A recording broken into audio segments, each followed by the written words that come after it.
Hey y'all, welcome to Changing Lanes with Coach Williams. I am Cassandra Williams of Cassandra Williams Enterprise, your victory coach, and the founder of Wise Wives Build. And we've got another great episode for you today. Listen, let me just go ahead and give you a little trigger warning right now. So grab your coffee, grab your tea, grab your water, and join me for this amazing conversation concerning shame, something that we don't always talk about, okay? Sometimes we even ignore, we want to say, it's not me. But today, I want you to be honest and to say, hey, it's me. If this is you and you find yourself in this conversation, I want you to own it. It's me. And be willing to take off the cloak of shame.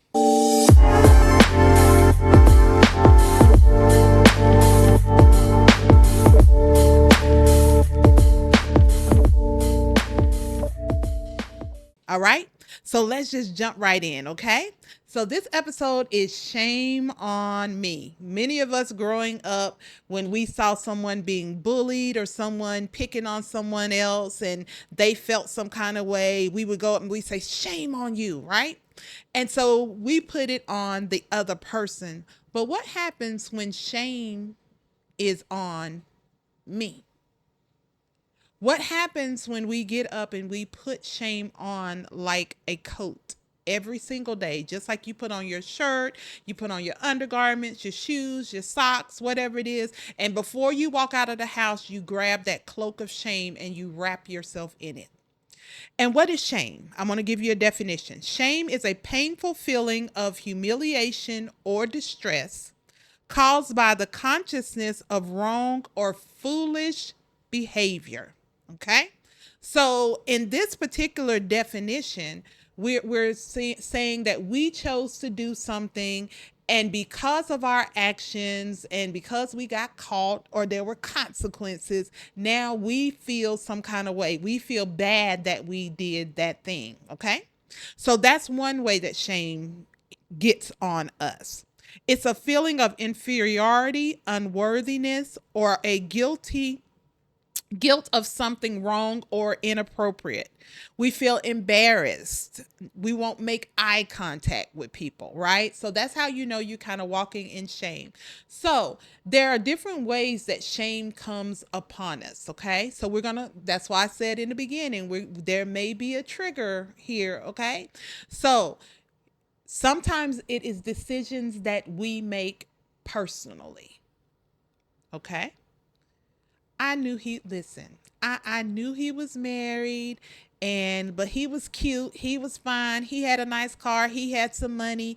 I pursued him and it blew up in my face. And now everybody knows that I was messing around with a married man. You might feel a little bit of shame, okay? All right.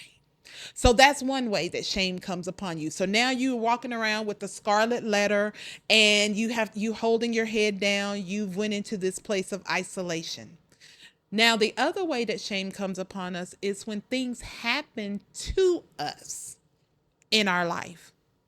And when those things happen, we retreat. We feel bad. We start to beat ourselves up. What could I have done? I shouldn't have been there. If in a case of for example, we'll say date rape, right? Where you trusted this person, you went on a date and then they forced themselves on you, right? Then you may feel guilt and you may feel shame because you shouldn't have been there. There's something I could have done differently. Can I put a pin right there right now? Release yourself. Get free. You are not responsible for the actions of others. But we take that on and we retreat. We hide. We kind of pull ourselves out of life and we just start existing, right? We don't live, we just exist. We doing just enough to get by, right? And so those are things. So we have things that we have done. We have things that were done to us, but they both cause Shame. We feel unworthy of love. We feel unworthy to even live.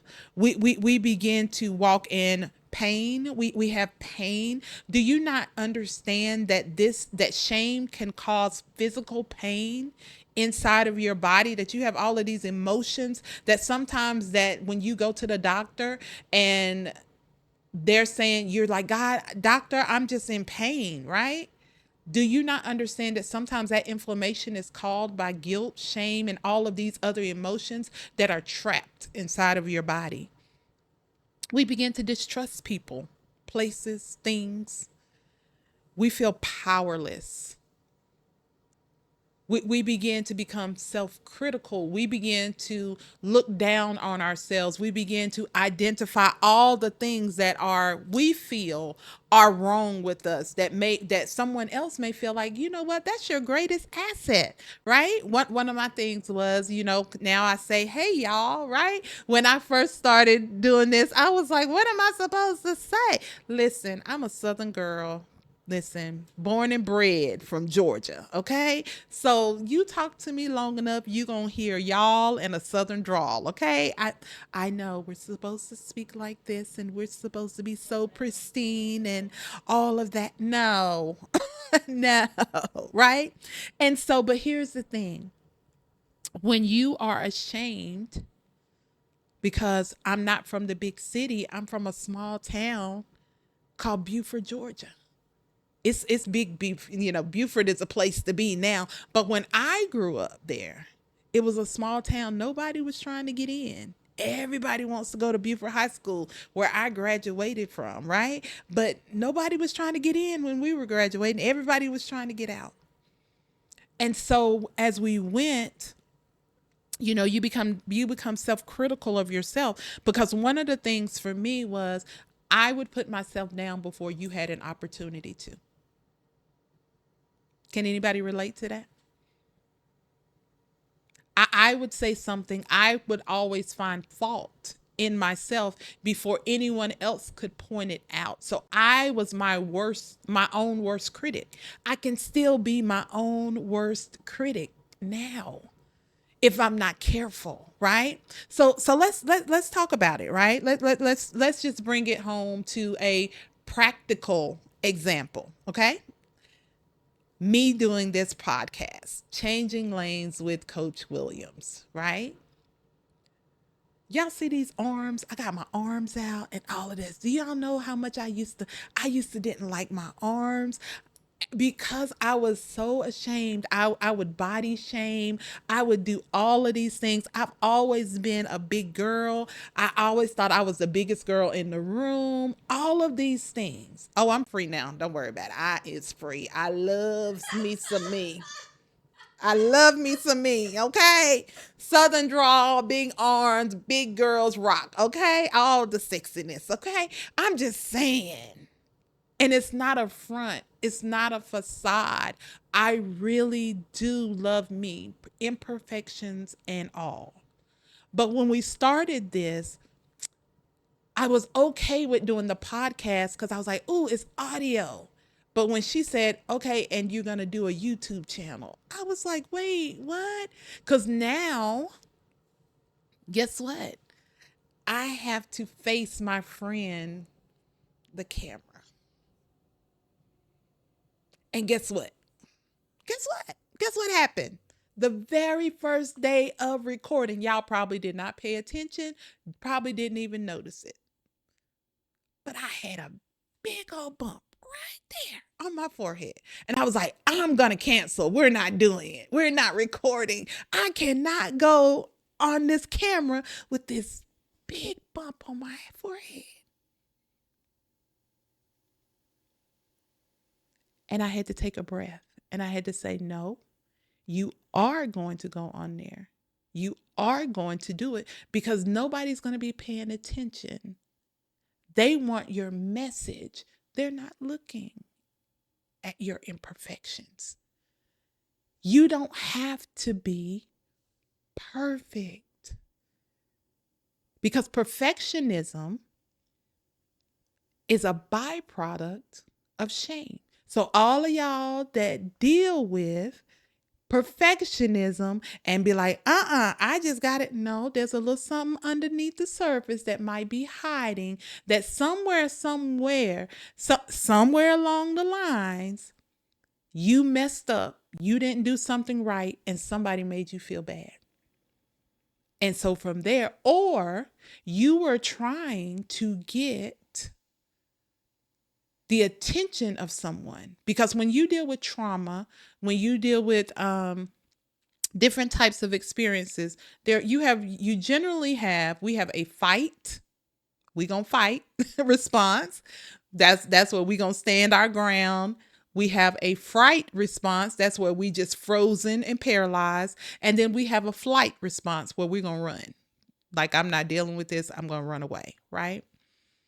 And so for many of us, when things have happened, we have ran and tucked our tail. And we never dealt with what happened. We never dealt with the situation. And in us not dealing with it, we began to open the door for shame. We've taken on other people's shame. I was born to a teenage mom and a teenage dad.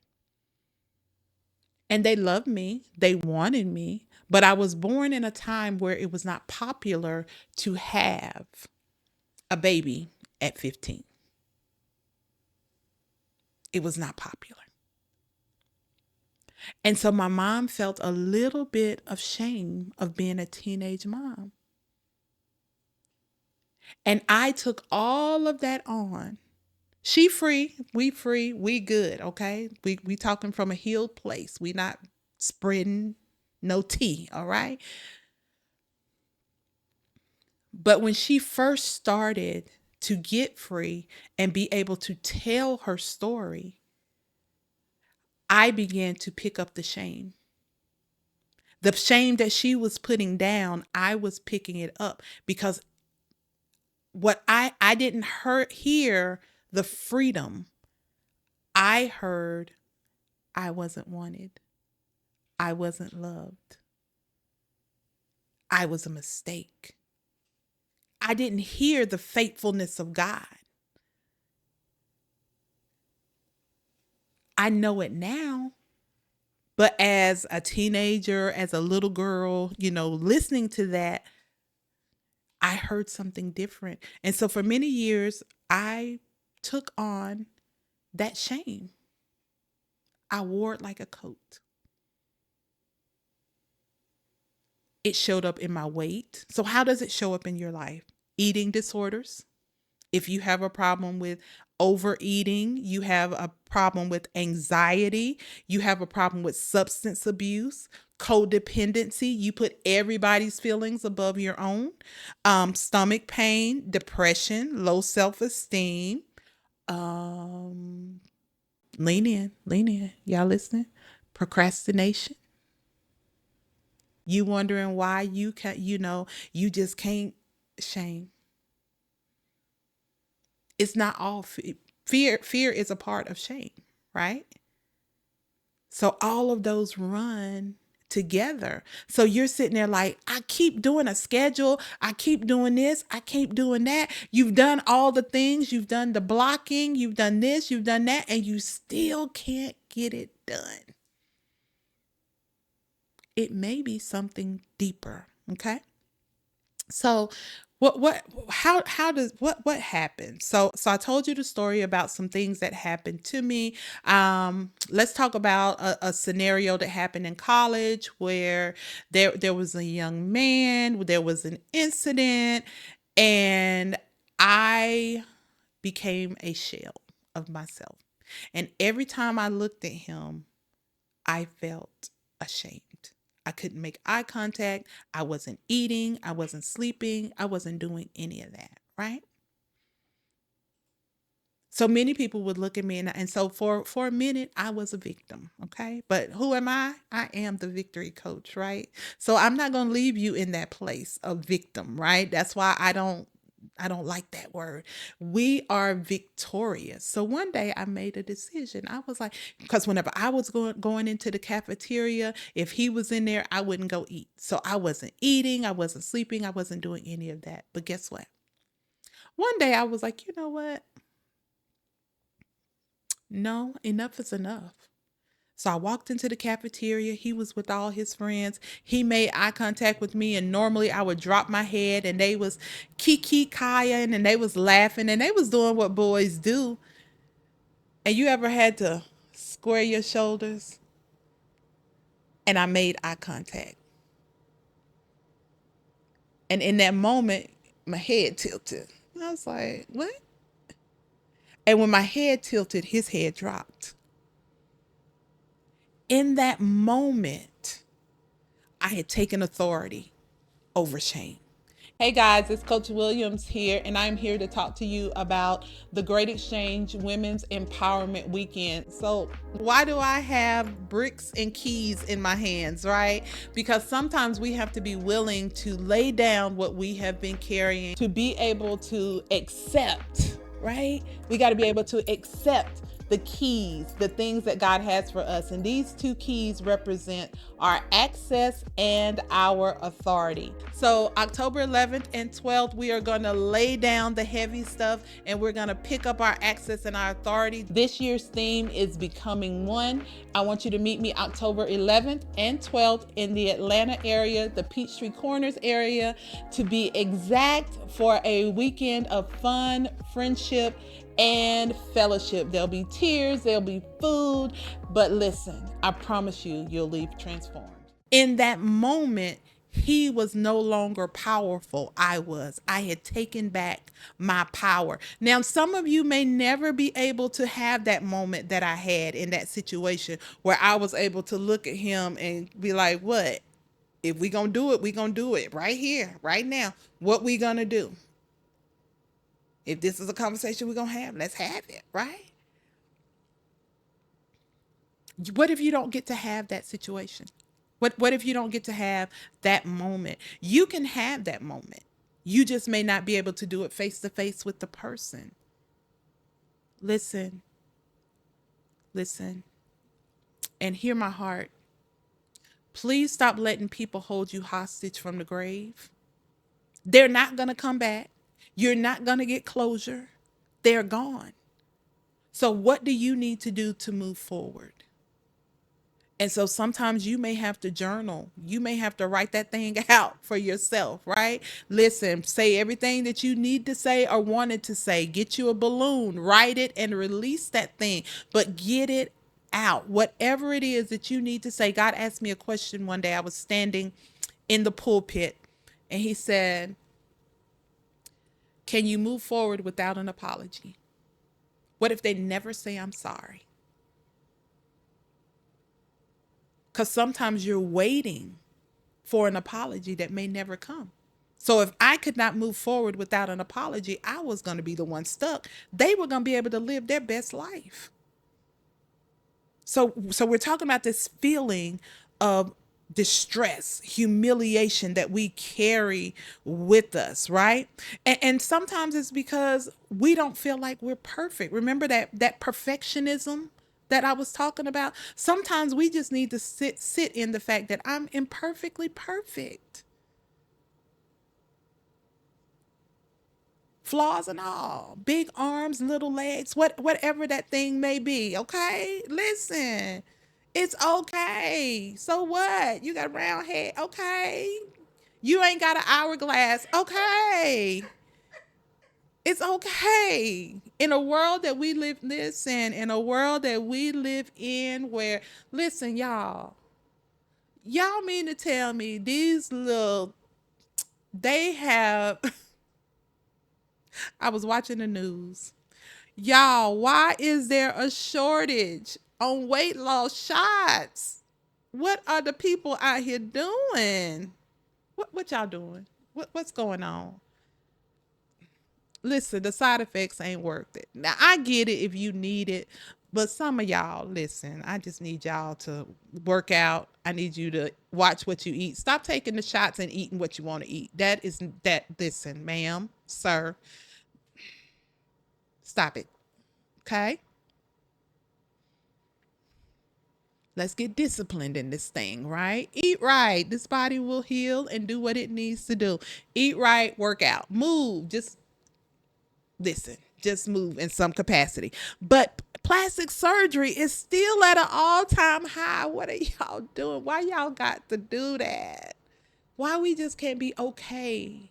Because we'll say it, I'm fearfully and wonderfully made, and then go get plastic surgery. I don't understand. Make it make sense. Are you fearfully? So God messed up when He created you the way He created you and made you the way that He made you. So you gonna fix what He did. That's what we doing. Okay. All right. I'm sorry. I'm sorry. Okay. Let me get back on track. I'm back on track. Okay. So, as we're talking about this thing of shame, right? Because we got to be okay. At some point, you got to be okay. Like, listen, it's me. This is me. And people are going to have to be okay with it. Right? They just going to have to be okay. And if they're not okay, that's okay too. I'm not everybody's cup of tea. Okay? Some people are gonna be like, Lord Jesus, this girl and this southern drawl, I can't take it. And they're gonna keep on going. But somebody is gonna sit there and they're gonna listen, they're gonna say, that's my people. And guess what? That's them my people. And that's okay. But sometimes we feel some kind of way and we want to conform. The Bible says, be not conformed to this world, but be ye transformed, right? You gotta be different. God created us to be different. That's why some people are short. Some people, listen, we are vertically challenged. We're not short. We are vertically challenged. Some people are taller. Some people, listen, some people are, larger, sexier. Some people are skinty, all of that. We all listen. Some people are light, some people are dark. Listen, it's okay. We were all uniquely crafted. And here's the thing, okay? Cuz I want you to come out of that place of shaming yourself because you don't fit what they say on the television and in the magazines. Because when you really think about it, the most valuable pieces of art, the most valuable items have imperfections, and those imperfections authenticate them. They weren't mass produced, they were handmade. What if you looked at yourself and was like, I was handcrafted by God? So, all the things that you don't like about yourself, be like, those are the things that validate me. Because if we were all, there was a movie called The Stepford Wives, right? Where they mass produced all of these women and they locked up the real wives and all these men went out and purchased the wife, right? But they were all robotic. They all did the same thing. There was nothing unique about them.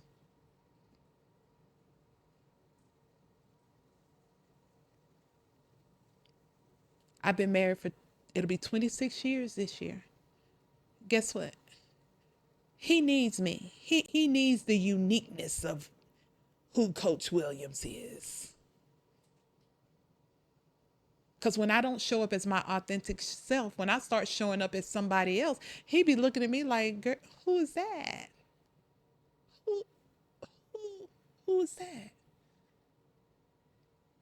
So I give you permission today to show up as your authentic self. So the last thing I want to talk about is what happens. How do you deal with it when you've dealt with this thing called shame, right? And you're taking off, like I have this jacket on, taking off the jacket of shame, right? As I was studying and really thinking about this whole thing, I thought about David, how David was overlooked by his father but chosen by God.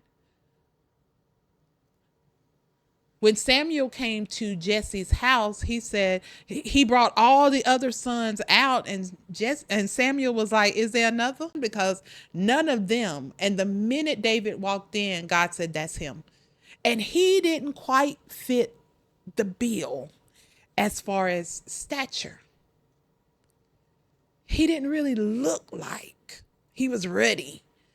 He'd been out with the sheep. He didn't look like a king like some of his brothers, but he was chosen by God. Sometimes you don't look like what man thinks that you should look like, but you have been chosen by God. And then I was thinking about Jacob, who's very near and dear to my heart because growing up, like I said, I've always been, a big girl. And my hips weren't formed right, and one of my legs was longer than the other. So I've always walked with a limp, right? And that was a place of shame for me.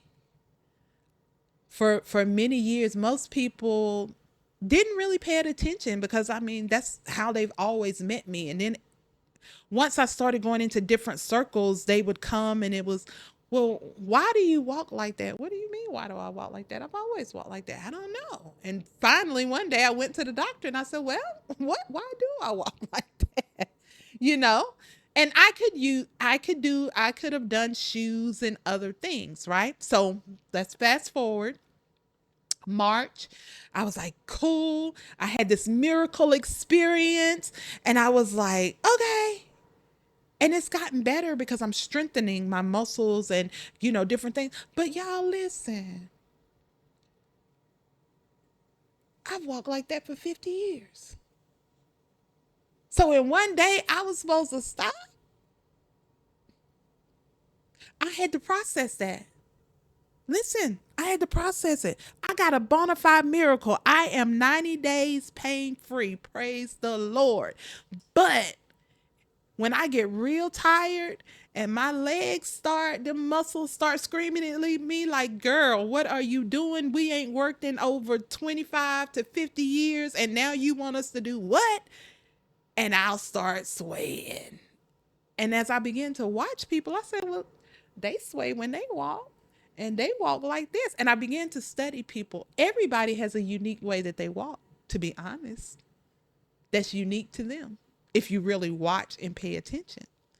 But as I began to really think about it and study through this thing of shame began to try to come back on me that even after my miracle, because I still walked the way that I walked, did that mean it didn't happen? And I had to process that. I had to get my mind together. And I said, okay. And God took me to Jacob in Genesis 32:22 through 31, where he wrestled. This is when Jacob wrestles with the angel and he touched him in the hip and threw his hip out of socket. Right? And this is what God showed me. He said he left with a name change and a limp. He done wrestled with angels and with God. He done wrestled. He done got his name changed. He's no longer the trickster. He's no longer this. He's no longer that. He's a new man, but he got a limp. I'm blessed, but I limp. And I said, God, you know what? I'm good. I'm okay with the way I walk. I'm okay with the way I talk. I'm okay with the way I look. I'm okay with the way I show up. Because, baby, shame ain't on me no more. And I want you to be able to come out. I want you to be able to take off the coat of shame. Whether you got to do it through journaling, journal your emotions, journal your feelings so that you can heal. We're going to talk a lot about that thing called healing. You've got to heal from all this stuff. You've got to be able to go back to when you were 8, 7, 6, 5 and say, you know what? That hurt me. Nobody ever gave you an opportunity to say how you felt. I'm giving you permission now to go back and give that 5-year-old a voice. That hurt me. I felt some kind of way. That shouldn't have happened. I want you to remove, once you heal, you can begin to remove the triggers so people don't get to push your buttons all the time. You ain't easily offended, because every time you get offended and you feel shame, you retreat. You shrink back into your shell. You begin to protect yourself. Shame is a shield. Guilt and shame run together, okay? So sometimes we feel guilty and then we go into shame. But we're going to deal with the shame of it all, the emotion after. Because shame is the one, they run together. I did something, I felt guilty, and now I feel ashamed because I'm always trying to jump through hoops to make it better. I'm always trying to jump through hoops to fix it. And then reframe your story. I'm still a big girl, but baby, I call it sexy now. Listen, reframe that thing to make it your own, to make it a positive. You're still here. I'm going to tell you that every week. You are still here. No matter what you have walked through, no matter what you have been through, you are still here. It did not take you out of here. Somebody went through what you went through and they're not here. They don't have a life to live, but you are. So since you're here, listen, since you're here, get yourself together, right? Shake yourself, square your shoulders, lift your head, look at the camera like I am right now, square, and say, I'm imperfectly perfect. I am who God says that I am. And I endeavor to be the best version of myself every day. I don't miss the mark because I'm not like the woman or the man next to me. The only time I miss the mark is when I don't show up and be a better version of myself than I was yesterday. I am my own competition. And that's what you got to tell yourself. Stop feeling like you got to compete with anybody. Because anytime you start looking to the left, to the right, over there in the corner, over there in that corner, you're going to miss the mark and you're going to start to feel some kind of way. You're going to start to look down on yourself because there's always going to be somebody that's smarter. There's always going to be somebody thinner. There's going to be somebody that's bigger. There's going to be somebody that's more creative. There's always going to be somebody better. But baby, they can't beat me being me. And they can't beat you being you. So show up today and be the best version of yourself. And get shame off of you. Because it doesn't belong to you. God never called us to live under guilt and shame. He said, grace and mercy shall follow you all the days of your life. So when you give up guilt and shame, grace and mercy is standing right there to take their place, to usher you in to that next place. So you've got to today choose you this day as you begin to change lanes. Who's going to be your escort? Guilt and shame or grace and mercy? So that's our time for today. I am Coach Williams, Cassandra Williams of Cassandra Williams Enterprise, your victory coach, and victory is your portion. And this has been our episode of Changing Lanes with Coach Williams. You can connect with me at www.thecassandrawilliams.com, and you can email me at info@thecassandrawilliams.com. If this is an area that you struggle in, you may need some help. You may have to call on a counselor, a coach, or someone to help you really process through this information. Don't be ashamed. Don't be afraid to reach out and get the help that you need. All of my information will be in the notes section of this video. So please, please, please choose you. Choose you. And just know, I know I've said it a couple of times. I'm going to say it one more time as we get ready to exit. You are imperfectly perfect. I'm perfectly imperfect. Flaws and all. Not only are you loved by God, but you're also loved by men. Until next time, thanks, guys. Have a good one. Bye-bye.